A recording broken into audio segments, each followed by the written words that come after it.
Hello, Kaikus here, and welcome to yet another Mendacium Devlog. Since I have been working on rooms for the last 2 months, it's a good opportunity for me to share my creative process as well as some new reworks and additions. When making a room, I'm always starting with the grey blockout before adding art, so that I can focus on the fundamentals of level design and try things out really quickly. For every room, I have to consider in which stage of progression the player is going to visit the actual room, and depending on the unlocked abilities, create the level environment. In case of Green Hills, the starting zone that I'm currently working on, player will only have access to a simple jump. This means that I have to make sure that most of the places are reachable by this one simple jump. I said most of the places and not all, since this is a Metroidvania after all, and I want the player to come back to the older rooms and reach previously unreachable places. So I made this little object that measures the jump of the character so that I don't have to click play and try every new platform that I want to add. And if you are interested how I measured it, well, I just tried it out and then adjusted by actually jumping with the character. When I'm done with something that could be called a level, I'm adding a cube placeholder for collectibles. In this case, yellow is garbage tier and pink normal tier collectible. More on that and how I even have a lot of stuff to place around you can find in the older devlog. When I look at the room, no place should be completely useless. So by putting a collectible, enemy or a character here and there, I can make the whole room relevant to some extent. Now we are moving on to the actually interesting part, which is art. I'm using a perspective camera so that I can cheat out an easy parallax effect and a sense of depth without any effort. I organize my game objects like this, and I have a couple of subparts like main, front, back, background, fog and sun. Main in this case is an actual level edge, while back and front is, well, back and front.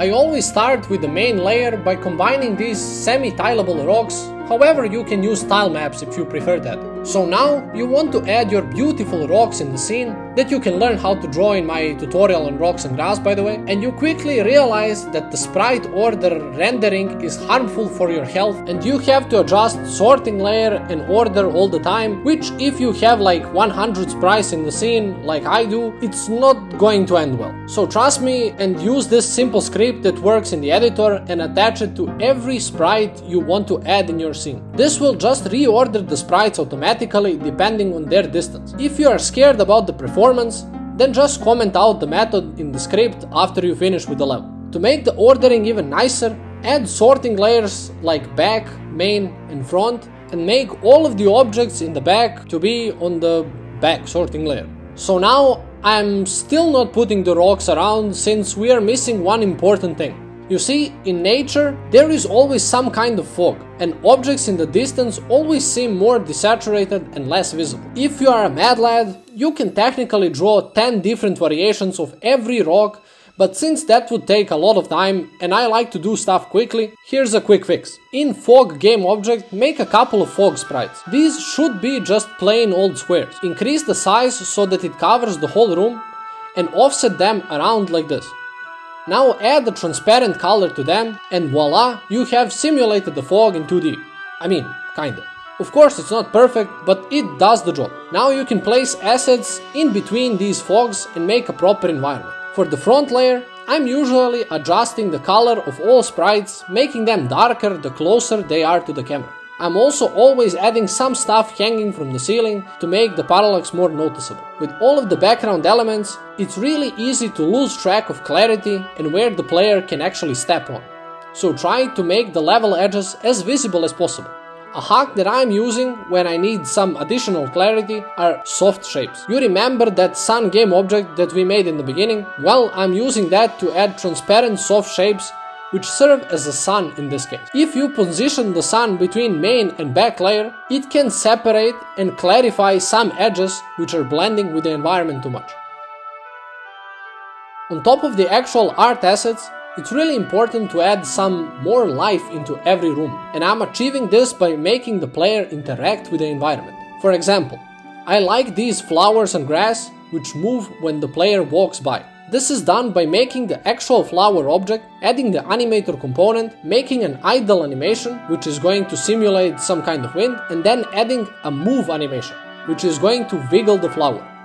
So by adding the trigger collider and this script over here, I can trigger the wiggle animation every time the player touches it. There is still one more thing that I like adding, and that's air particles. It's just some random dust particles or whatever you want, which adds a little bit more life as well. To save performance, this particle is attached to the camera, so it only spawns the particles where we can see them. And also I have two of these, just because it makes the parallax even nicer if you can see some particles move faster or slower with the camera. The newest addition is the thing I completely forgot to add in the past, and that's walk, jump, and land particle effects. So basically, I'm spawning a particle when the player is walking, taking off for jump, and landing on a specific surface. But how to manage different surfaces?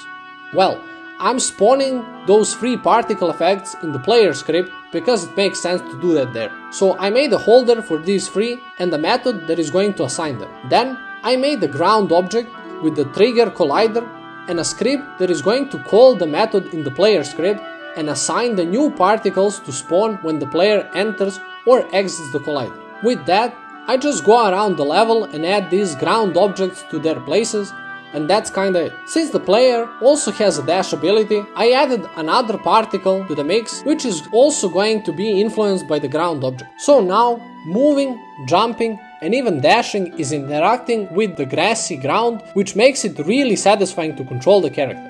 All of this might seem fine for one room, but imagine having 54 of them in a zone like I have. I made so many rooms, including a farmer village, which looks really nice if I can say so myself. I'm really trying to make every room unique, which is not easy at all when there is so many of them. And after some time, I just want to vomit and not look at the grass anymore. There is one with the abandoned house near the cliff, which will be expanded on later, one where you can go from the other side to access the actual room, and one with the mysterious circle of stones, which will of course play an important part in the future. And of course, a lot of zones with different layouts containing collectibles, enemies and characters. But enough with the environment. At one point, I was so done with rocks and grass that I started doing something completely different, and that's reworking the rune soldier. Cause poor guy looks like he's about to shit himself every moment now. I kinda liked the initial idea, so I built upon that, and now we have this. I constructed this guy in Unity, and I thought that he shouldn't mindlessly walk around like a retard, so I made this standing animation, and now he is going to stand there until he spots the player. And he is not called Rune Soldier anymore, but Rune Sentinel, because I feel like it sounds cooler. With that, I also redesigned the Rune Guardian boss, since he was a copy and paste old Rune Soldier. Now with new animations and better particles, he actually looks good. What a surprise. His room also got a change, since I feel like the background was too distracting and the focus should be on the boss fight and not on the shiny runestones in the background. This devlog took a little bit longer to make, since I was also working on my other game called Ascendum, a puzzle platformer single-player / co-op game about two brothers who are fighting for afterlife. You can find it on Steam right now using the link in the description below, and you can slap that wishlist button so that you get notified when it releases eventually. And there will be a launch discount, just putting that out there. And if you are already slapping, just slap the like and subscribe buttons as well if you like these types of devlogs, since there is a lot more to come.